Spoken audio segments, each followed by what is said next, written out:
lokasi di Beginilah kondisi kawasan hutan mangrove di Desa Sungai Sayang, Kecamatan Sadu, Kabupaten Tanjung Jabung Timur, Provinsi Jambi yang kini hanya menyisakan puing dan tunggul kayu. Kawasan yang seharusnya menjadi benteng alami pesisir dari abrasi tersebut, kini telah rata dengan tanah akibat dugaan aktivitas pembabatan liar.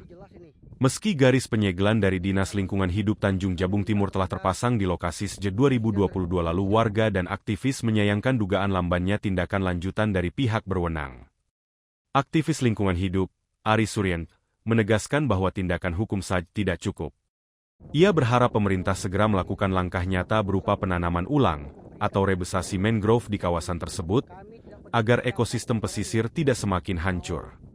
Ari menjelaskan, total luasan hutan mangrove yang diduga dibabat habis untuk perkebunan kelapa sawit tersebut mencapai 133 hektar. Yang dilakukan oleh individu, tapi dalam kelompok besar. Ya, jumlahnya bukan sedikit, 133 hektar secara keseluruhan. Dan dideforestasi, jadi lahan perkebunan sawit. Anehnya bibir pantai dibabat, yang dulu itu hanya tinggal 20 meter aja, ada tingkatan pohon di sana. Hari ini sudah kita lihat sudah tidak ada. Artinya potensi kerusakan di wilayah ini akan sangat cepat sekali. Dan tidak jauh dari sini ada pemukiman masyarakat, dan itu juga perlu kita antisipasi. Artinya kami tidak mempersoalkan masalah persoalan hukumnya, tapi tanggung jawab terhadap kerusakan ini yang sudah dibabat hutannya itu harus dikembalikan seperti dulu. Dan ini akan minta kepada pemerintah Kabupaten Tanjung Timur untuk segera membuka kembali persoalan ini, karena di dalam 10 poin kesepakatan ketika kami melakukan penyegelan bersama Dinas Lingkungan Hidup dan Ketua Komisi 3 DPR Kabupaten Jambi Timur, bahwa ketika ini sudah di taman sawit, kami minta cabut, tower yang ada minta kami turunkan atau dirobohkan, dan kemudian mengembalikan kembali kawasan ini dengan melakukan rehabilitasi ulang.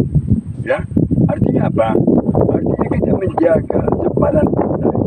Apalagi di dalam Undang-Undang Nomor 27 Tahun 2007 tentang pengolahan wilayah pesisir dan pulau-pulau kecil, itu sangat memungkinkan bahwa 200 meter pasang tertentu itu adalah batas wilayah pesisir. Kenyataannya ini kalian sudah terbuka lebar, dan kita khawatirkan ini akan Kritik keras juga datang dari Sekretaris Jenderal Restorasi Lingkungan Hidup, Dedi Saputra. Dedi meminta pemerintah daerah dan aparat penegak hukum untuk tidak main-main dalam menangani kasus ini. Ia mendesak adanya tindakan tegas dan transparansi dalam proses hukum, agar memberikan efek jera bagi para perusak lingkungan. Hingga saat ini, masyarakat masih menunggu keberanian negara untuk menindak tegas dalang di balik pengrusakan hutan mangrove di wilayah pesisir Provinsi Jambi itu. lokasi ini makin parah, sebagaimana teman-teman dan rekan-rekan lihat, kondisi sangat memprihatinkan. Ini adalah kerusakan mangrove yang sangat parah, dan ini bukan hanya menjadi perhatian tingkat lokal, tapi ini sudah harus menjadi perhatian tingkat nasional. Ini akan memunculkan dan menimbulkan bencana ekologis di masa depan. Mangrove yang berada di bibir pantai bukan hanya sekedar tumbuhan mangrove, tetapi dia adalah sebagai penyangga, sebagai ekosistem dari makhluk-makhluk hidup yang ada di sekitarnya, seperti kepiting bakau dan lain sebagainya. Dan kami dari lembaga lingkungan berharap pemerintah daerah serius dan aparat penegak hukum juga serius untuk sama-sama memperhatikan bagaimana kejahatan lingkungan ini bisa dilakukan proses hukum.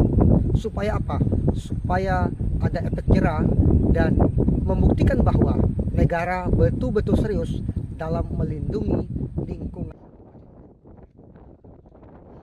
Oke, ini bersama dengan Ketua Restorasi Lingkungan Hijau, dan ini juga praktisi hukum di Jambi Timur. Gimana Pak Seroni melihat?